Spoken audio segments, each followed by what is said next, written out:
Olá, muito boa tarde. Começa agora o programa Mercado Futuro. O programa é feito aqui do estúdio da B3, Brasil Bolsa Balcão, no centro histórico da cidade de São Paulo. Bom, eu comunico a vocês que esse negócio das redes aí, o programa está no 5, né? YouTube, Facebook, Instagram, LinkedIn e Twitter. Você pode acompanhar o programa nessas redes.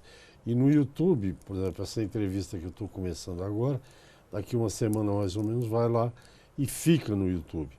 E para você ter acesso a isso é fácil. Você entra no site www, não precisa repetir, Programa Mercado Futuro, tudo junto, caixa baixa, letra minúscula, .com.br. À sua esquerda no vídeo tem todos os sinaizinhos, o passarinho, o FB, enfim, é só clicar lá que você tem acesso.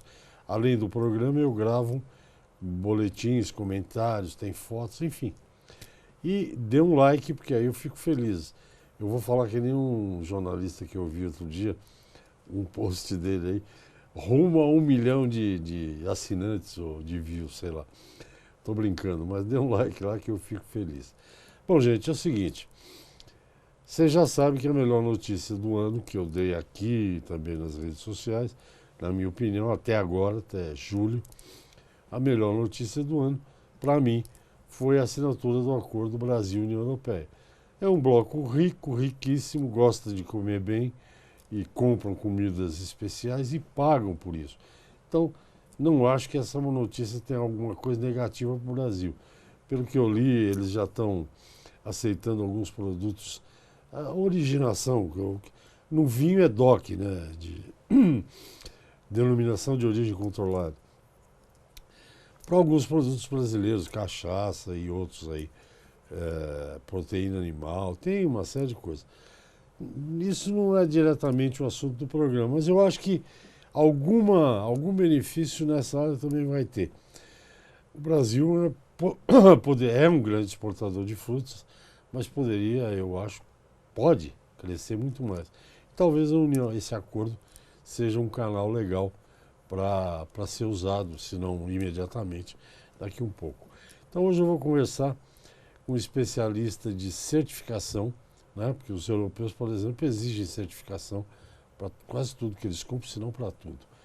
E como é que se faz para certificar, o que é que precisa fazer, como é que tem que ser a propriedade, enfim, esses detalhes que eu não sei que pode ser útil para vocês.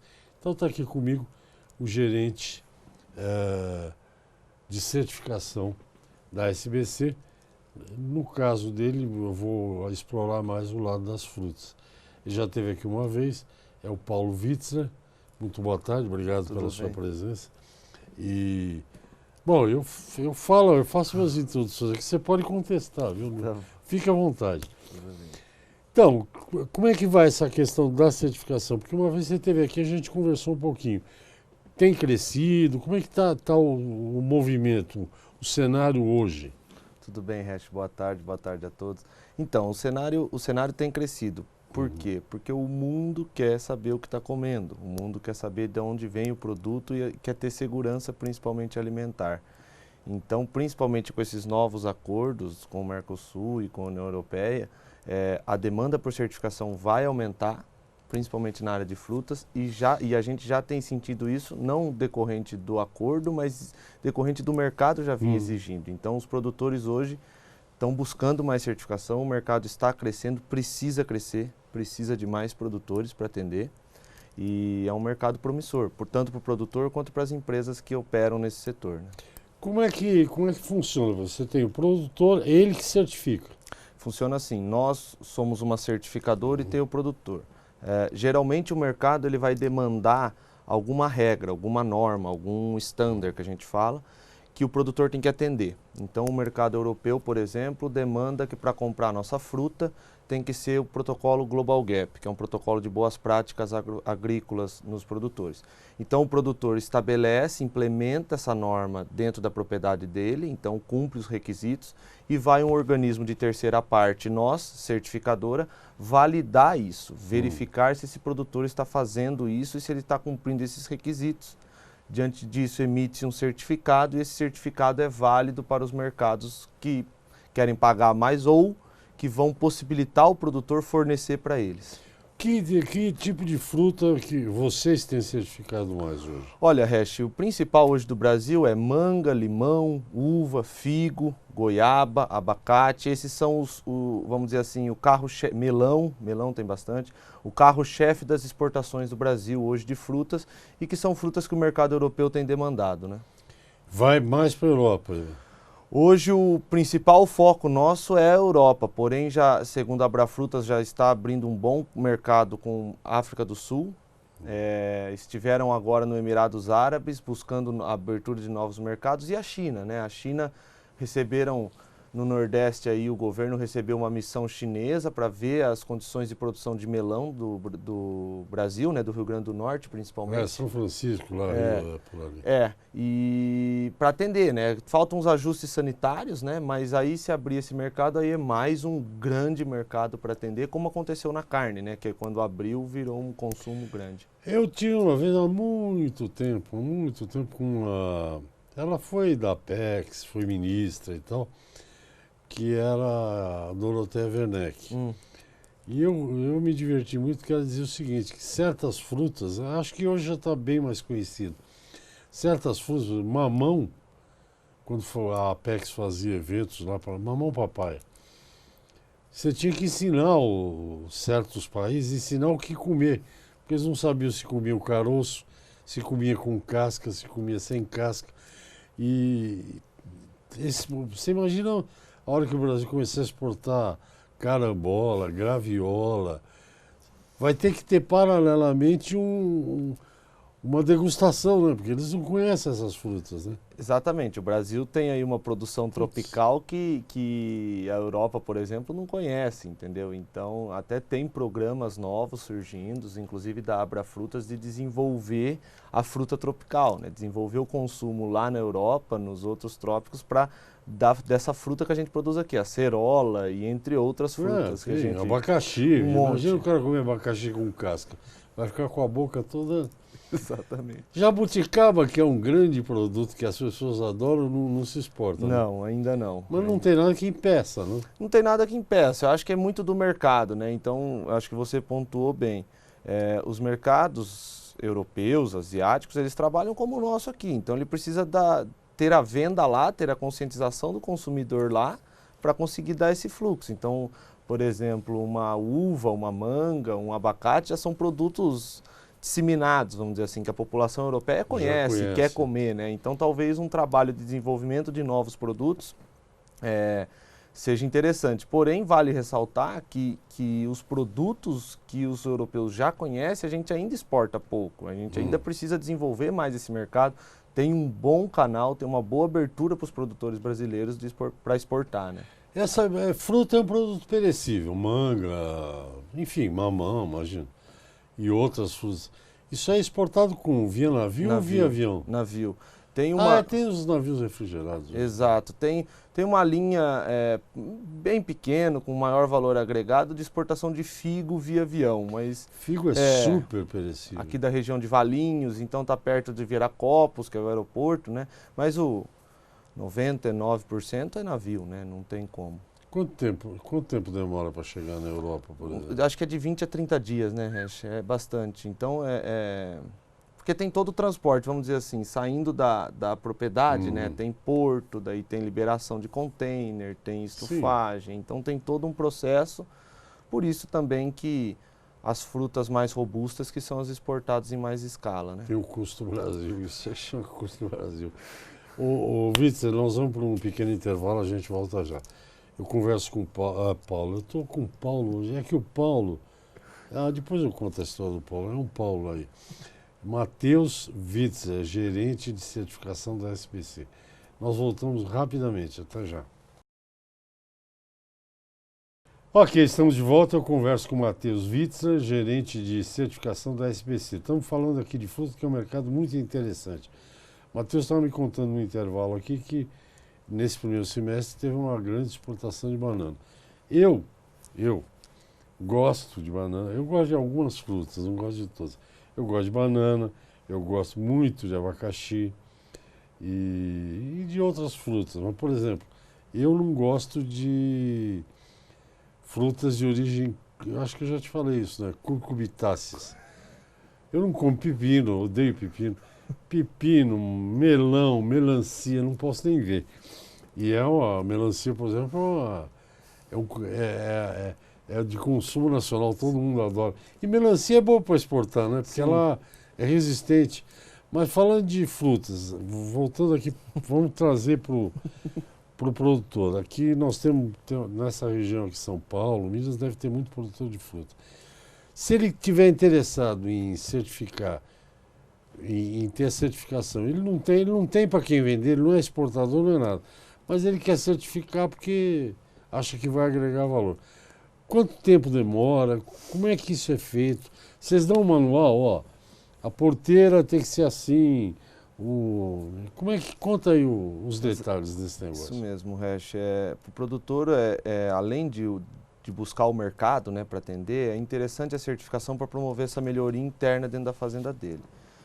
O primeiro passo é entrar em contato ou com uma certificadora ou com alguns consultores de certificação, conhecer bem a norma, entendeu? E saber que norma você quer trabalhar. Eu recomendo. O que se usa é o Global Gap, é isso? Olha, a norma mais conceituada, a norma mais estruturada e que você já vai atender um mercado europeu é o Global Gap, entendeu? Então o Global Gap aí tem um checklist, então ele tem uma regra de como ele deve ser atendido para cada escopo. Então no escopo da fruticultura tem lá as regras que tem que atender, ter contato dessa norma, implementar essa norma, criar os procedimentos que essa norma pede, dos requisitos, e depois entrar em contato com uma certificadora para fazer a auditoria nessa propriedade e então emitir o certificado. Vale lembrar uma coisa, geralmente, em grande maioria, as propriedades de fruticultura são propriedades bem tecnificadas, vamos dizer assim, são propriedades com um nível bem elevado. Então, às vezes o produtor acha que ele está distante de uma norma, está distante de uma certificação e na verdade ele não está.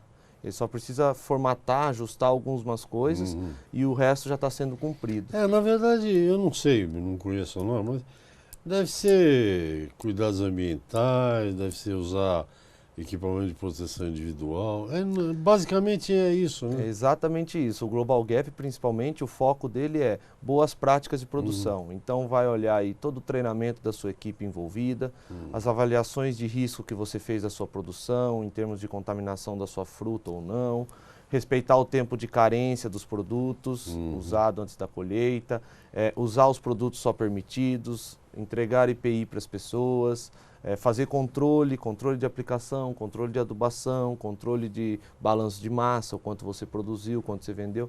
Certificação é isso. Eu acho que a gente precisa sempre frisar que alguns produtores têm um receio grande com certificação de serem coisas complexas. Não, a certificação é um procedimento de produção com boas práticas, basicamente isso.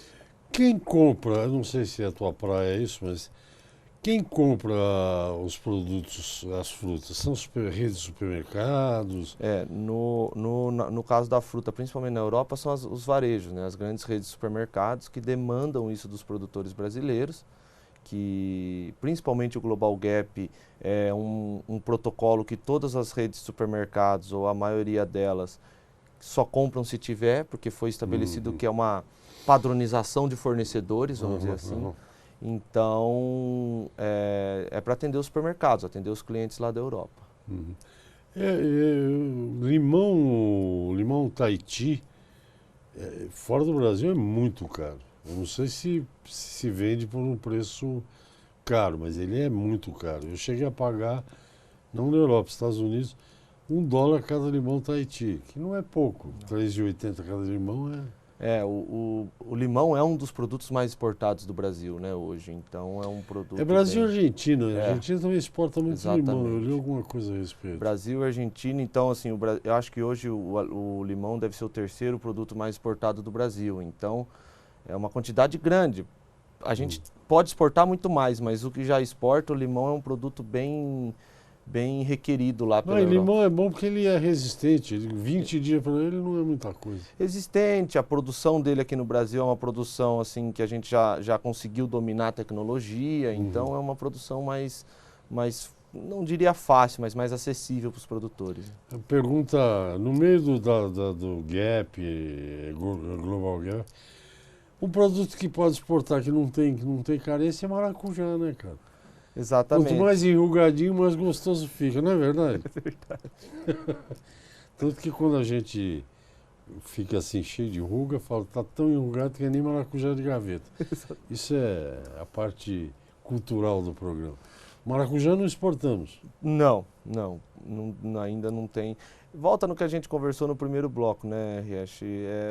Tem que ter demanda lá fora, né? Então tem que desenvolver. Eles é que tem que... O mercado tem que conseguir vender esse produto lá fora, então os consumidores europeus, principalmente, têm que querer esse produto. Então é o que você falou muito bem no começo, que tem que ter um desenvolvimento lá fora. Tem que fazer promoção e nessas... Conscientização. No Brasil também, né, Riesch? Se for ver no Brasil também, a gente precisa melhorar bastante ainda a conscientização dos consumidores, O consumo de fruta no Brasil não é grande, né? Não sei quanto é em relação ao que se recomenda. É um consumo per capita bom, Riesch. A gente hoje é o terceiro maior produtor de frutas, porém exportadores nós somos os 23º. É mesmo? Nós exportamos apenas 2,5% do que a gente produz. Então é um volume pequeno ainda. Então todo esse resto é consumido aqui. Então a gente tem um consumo considerável per capita no Brasil, entendeu? Porém ainda a exportação, o projeto é aumentar essa exportação, desenvolver esse mercado, mas ainda é um mercado um pouco pequeno, né? Curioso, porque o que se consome muito em tudo quanto é lugar é laranja, né? Mas suco de laranja, mas fruta in natura. As outras frutas, eu gostando que fruta não é um produto, por exemplo, no Brasil come pouco peixe, porque peixe no Brasil é um preço alto. Mas fruta não, né? Você tem fruta de todo preço, né? Tem fruta de todo preço, tem disponibilidade, fruta da época, né? Mas é o mercado, né? Então eu acho que a gente tem um consumo bom interno, deu uma queda, estava lendo algumas coisas desse primeiro semestre, acho que talvez pelo preço um pouco também, né? Pela retração. Mas a exportação ainda, o objetivo é desenvolver para aumentar pelo menos um pouco esse volume. Curioso você falar que nós somos o 23º exportador. O Chile é um grande exportador, um país pequeno, de área pequena, e é um grande exportador de fruta, né? O Chile deve estar aí entre os 2, 3 primeiros países que mais exportam, mas o que ele foi muito bem desenvolvido? Primeiro, olhar, em primeiro lugar, para o mercado europeu. Então, desde o início, os produtores estão focados em atender o mercado europeu. Os acordos de mercado livre, de sanitário, de reconhecimento de barreiras sanitárias do Chile foram aceitos pela Europa, Estados Unidos e Canadá. Eu acho que é um caminho que a gente está fazendo agora com o Mercosul, isso vai acontecer, embora seja financeiro, mas vai acontecer esses reconhecimentos e essa facilitação de mercado que no Chile tem. E o consumo do Chile é baixo, entendeu? O Chile tem uma produção alta de fruta, porém o consumo é baixo. Então a exportação é o foco deles. O nosso foco aqui agora, com o passar dos anos, passou a ser exportação, mas antes era muito mercado interno, né, Riesch? Tá vendo? A gente reclama de barriga cheia, viu? Eu converso com o Matheus Witz, gerente de certificação, estamos falando especialmente de frutas da SBC, e nós voltamos daqui a pouco, rapidinho, até já. Ok, estamos de volta ao programa Mercado Futuro. O entrevistado é o Matheus Witzer, falando de certificação de frutas e de um mercado que o Brasil tem mais né? Que tem uma enormidade. O Matheus, antes do intervalo, tinha dito que, digamos que 97,5% das frutas a gente consome aqui. 90 2,5% exporta. Mas eu queria fazer um contraponto aqui, o seguinte, que a gente só é grande exportador de produtos que a gente é muito grande consumidor. Veja o café, veja boi, é tudo 70 por 30, 80 por 20, quer dizer, eu não vejo como problema o fato da gente consumir muito, quer dizer, tomara que consumisse mais, né? Mas eu queria que você falasse um pouco de barreira sanitária. Tem barreira sanitária para uva, melão, manga, banana? primeiro, o consumo por ser interno ser grande não é um problema, porque é muito bom que consuma, né? O mercado interno agradece e é bom para os produtores, porque os produtos que não dão padrão ou quantidade para exportar tem que ser consumido no mercado interno. A respeito das questões sanitárias, são os acordos entre os países, né? Então todos os produtos têm. Geralmente os acordos de novos mercados com novos países, o primeiro passo é esse, o primeiro passo é o reconhecimento, o primeiro passo é entender como é essa questão sanitária, como está acontecendo, por exemplo, entre a China e o Brasil com o melão. Então, está sendo uma negociação e mostrando para os países como é robusto o nosso sistema, porque ele é um sistema bom, que controla, que tem esse poder, ainda mais a gente falando de um país desse tamanho, então funciona. Então, esse é uma das etapas, talvez um grande salto que a gente precisa fazer quando a gente vai acertar um novo país, que é as questões sanitárias dos produtos, né? No caso de proteína animal, eu até entendo que tem, mas é complicado. Mas no caso de fruta, o que é? Inseto? Mosca branca no melão. Então tem algumas coisas que os países que não têm, né, os países que não têm incidência, não querem, eles precisam proteger. E está certo, certo. E a gente tem mecanismo que comprove e dá essa segurança. O que precisa só é essa negociação de reconhecimento. Porque a maioria de fruta, acho que a gente não come com casca, né? Que é onde, teoricamente, fica o resíduo, se é que tem resíduo, não sei, né? De uma maneira geral, por exemplo, a China não compra nada do Brasil, ela está discutindo o negócio do melão. Exatamente, ainda não, esse é o olhar. Se cada um comesse meio melão, que maravilha. Não, aí seria o caminho ideal, né? Os Estados Unidos compram frutas do Brasil. Compra frutas do Brasil, tem um mercado bom também. E hoje acho que Estados Unidos e Europa são os carros-chefes. Canadá. Estados Unidos e Canadá junto, né? Os canadenses vão ficar bravos com você. Verdade. Tá dizer como se fosse grande Estados Unidos é o Canadá. Não, de jeito nenhum. O Canadá também tem um bom consumo. Não, porque eles são ricos também, né? São poucos, mas são ricos, né? E compram bem. É que fazem o comércio junto, né? Então as restrições são as mesmas, né? No café, por exemplo, tem essa coisa de fair trade. Nas frutas também tem isso? Pouco ainda, Resch. O fair trade é um comércio justo, isso, né? A inscrição do produtor aí numa participação de um comércio justo. É pouco ainda. Não tem o foco, principalmente do fair trade, é para o café, para desenvolver um mercado justo, que todas as partes participam desse mercado. Então, para a fruta, o que demanda ainda são boas práticas de produção, padronização da produção e segurança do alimento. Quando você fala, por exemplo, estou sempre fazendo um paralelo com pecuária, porque tem muito a ver com padronização. Um dos grandes problemas do Brasil é a padronização do gado. Quando o cara fala, eu quero um container de contrafilé, ele quer um container de contrafilé pesando X gramas. E não se consegue no Brasil, não é maior, não é menor. Manga, por exemplo, tem que ser o mais padronizado possível?